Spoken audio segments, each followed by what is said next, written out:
CJ Stroud goes out and does that yesterday, and it's really hard for me not to just jump on that wave. It's really hard for me not to just jump on the, oh my God, he's incredible. And that's why I'm not going to stop myself from doing it. You shouldn't. CJ Stroud. Embrace it. Embrace the love. He's a top 7 quarterback in the NFL.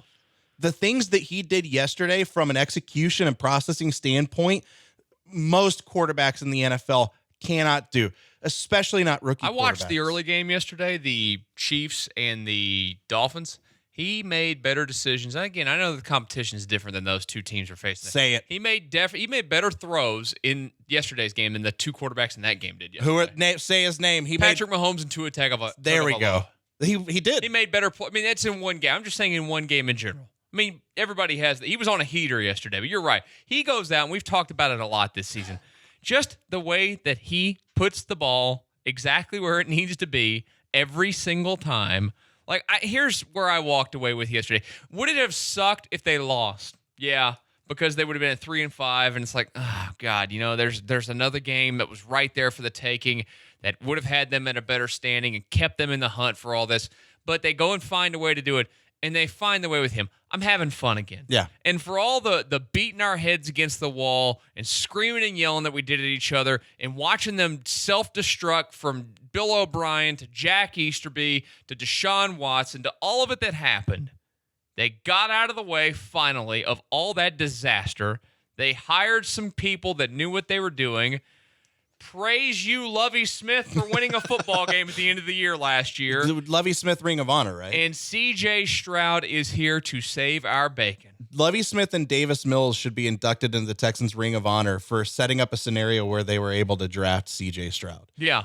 Davis Mills' shining moment was a moment that we thought was probably the worst ever for this franchise in beating the Colts last year. I was so mad that I day. was too. I mean, like, I was literally in my living room on my hands and knees screaming at the television.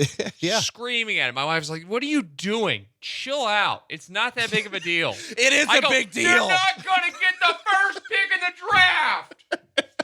Do you ever have those moments with your wife whenever you're so mad about this one thing and she puts it in perspective and like I'm right, she's wrong. Well, there's like there's a 10% of your brain in the back of your head that's like, yeah, she's kind of right about that. But there's the other 90% that's like, no, you're totally wrong. This is very serious and important. It was one of those moments. I screamed a lot. And I screamed a lot that day. And I'm screaming now for good things. I had literally yesterday on my couch was yelling in my living room, and I haven't done that in forever, and that's what I'm excited about. As fans, there is for all the fighting, and it's not cool to even like the Texans for the last years. It's becoming cool again, and the future looks amazing with that in place. I wanted to send you guys a video, but I chose not to because neither me or my son, we were in shorts with no shirts yesterday because he's sick now too.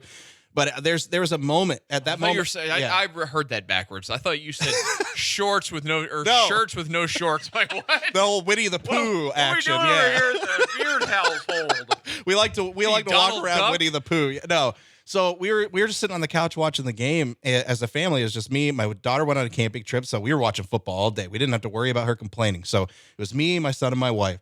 And my wife took a video at the end of the game where my son and I both stood up at the exact same time. Apparently, she said all game we had been doing this. We stood up at the exact same time when CJ Stroud threw that touchdown to Tank Dell and did the exact same fist pump motion and screamed in almost the exact same way. So A, I'm a great dad and training him to be a great football fan. But B, it is exciting to see these moments. It's exciting. Look, we talk all about how this is going to be a Jekyll and Hyde team, right? I think it's like two or 3 weeks where we've had the discussion that they're going to lose games they probably shouldn't. They're going to win games they probably shouldn't. But it's going to be interesting to watch the progress all along the way. What I will say about the two very frustrating losses against the Atlanta Falcons and then last week against the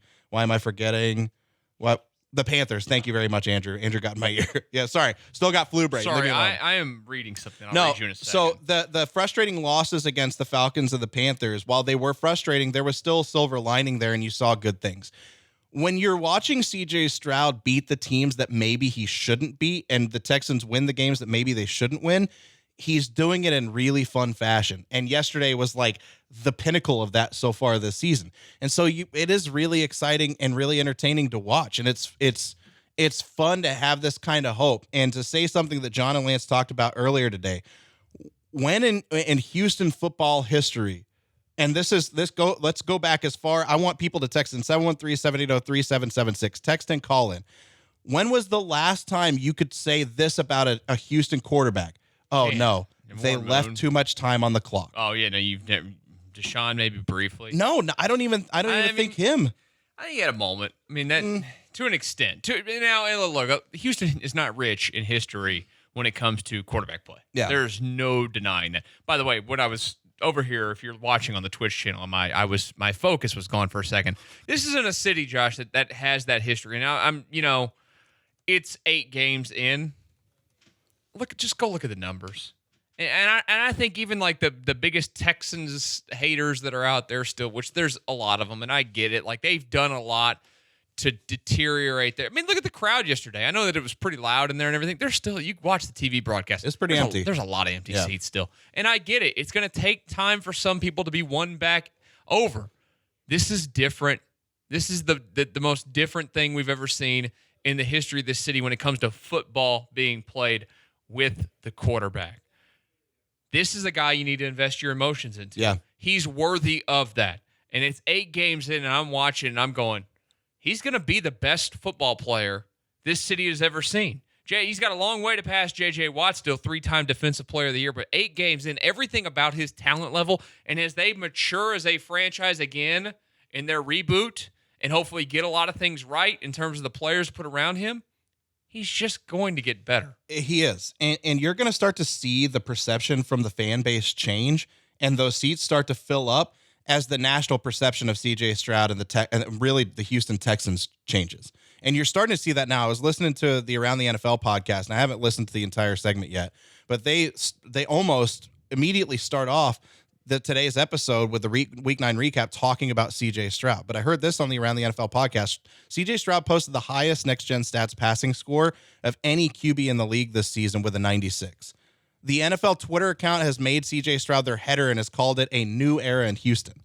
Andrew sent that to us earlier. So this is the NFL. The NFL Twitter account has C.J. Stroud, the Texans, as their header. He's changing the national discussion surrounding this team. And as that continues to change, then you're going to start to see the seats fill out. And people, you can call the people bandwagoners or fair weather or whatever you want. It doesn't matter. People are going to come back because he's going to continue to do things like this, where he's going to continue to set records. He's going to continue to throw for 400+ yards. People don't want to watch defensive teams. People don't want to watch rebuilding. I love rebuilds because I'm a freak and I'm a degenerate. But people want to watch offense. I will say, like, watching a rebuild, the process of it isn't as... We survived the Astros rebuild. If we survive the Astros rebuild, like, I can survive anything else. I truly can. And we've done that now with the Texans. And, you might not ever love the ownership, love who's in place, but this is when you forget it. The faces of this franchise are your head coach, D'Amico Ryans, and C.J. Stroud. And they're leading you into a new era. Yeah. And it feels good right now at 4-4. 8 weeks in, never expected to be It's the honeymoon phase. Or 9 weeks in. I want them to keep us in the honeymoon phase forever. I'll forever stay in that honeymoon phase. Yeah. I'm planning on it with CJ It's like a new relationship. I will always love you, CJ. Yeah.